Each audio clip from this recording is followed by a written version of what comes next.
So in the last section, we finished setting up our Fullstack blog, but we do have one problem. When we go to our forum, it doesn't really look that nice, and also we're getting a bunch of warnings in our console saying a table cannot appear as a child of another table. And we're just going to solve this warning by getting rid of the table altogether. We will just display all of our posts in cards instead. And we will also animate them so they'll have a nicer looking transition when the posts render. So let's go back to our app and get rid of the imports for the table. And instead let's import the cards from Material UI. And the card is going to have three main parts: the actual card itself, the card content, and the card header. And we can also get rid of all the table elements in our render method and in the render post method. And let's also move our render post arrow function inside of our class this time. And we can get rid of all the table elements here in our render method. And now because our arrow function is inside of our class, we also have to add the this keyword to the render post element. Now we can just start off our render post function with an empty div. And if you remember from the last section, we already have the post set up in a card in our profile.js component. So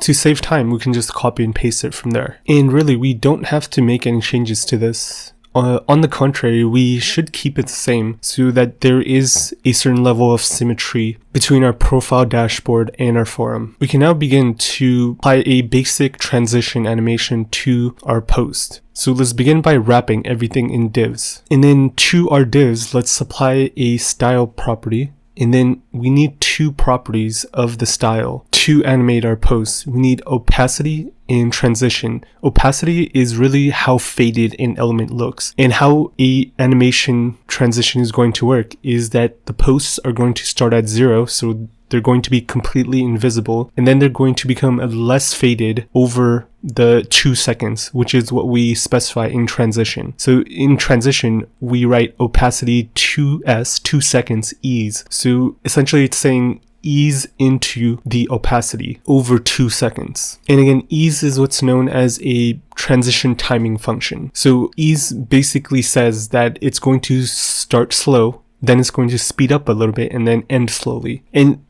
ease is just one of many other transition timing functions. There's linear ease in, ease out, and I'll link to a resource that lists all of the timing functions, but for now we can just use ease. And then let's now create a piece of local state to handle this opacity function, this opacity property that we just defined. So let's first start in the constructor and then do this.state equals and then posts. So we're going to animate by first saving all the posts we get from our server to the local state. And this will just make animations a little more reliable and predictable. Since they are in local state, the animation is just going to be a little bit smoother, since it's not going to be we're not just going to animate them directly right when we retrieve them from our server. And then we set opacity to 0, and this means all the posts are going to be completely invisible. Then we're going to use a helper function to change this opacity piece of local state to 1. And let's just do this.handle transition, and then we use a set timeout because we want it a little bit delayed. And then we simply just do set state and then opacity to 1. And let's just do a 400 millisecond timer. And then let's just create another helper function to save the posts we get from our backend to our local state. So we can just do add post to state, and we pass in a parameter of post, and then we just set the state to post, and then we use destructuring to flatten the array of posts. So that's the ...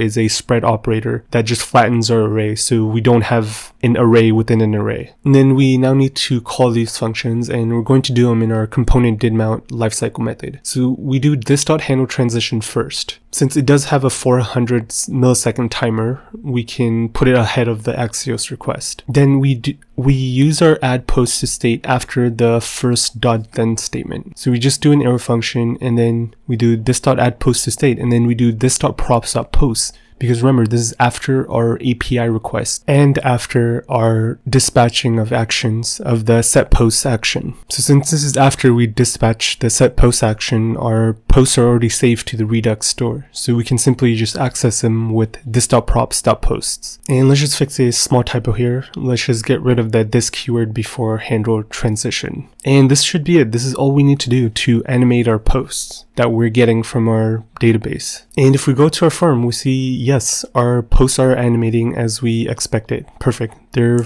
starting from invisible and then fading in slowly. Awesome.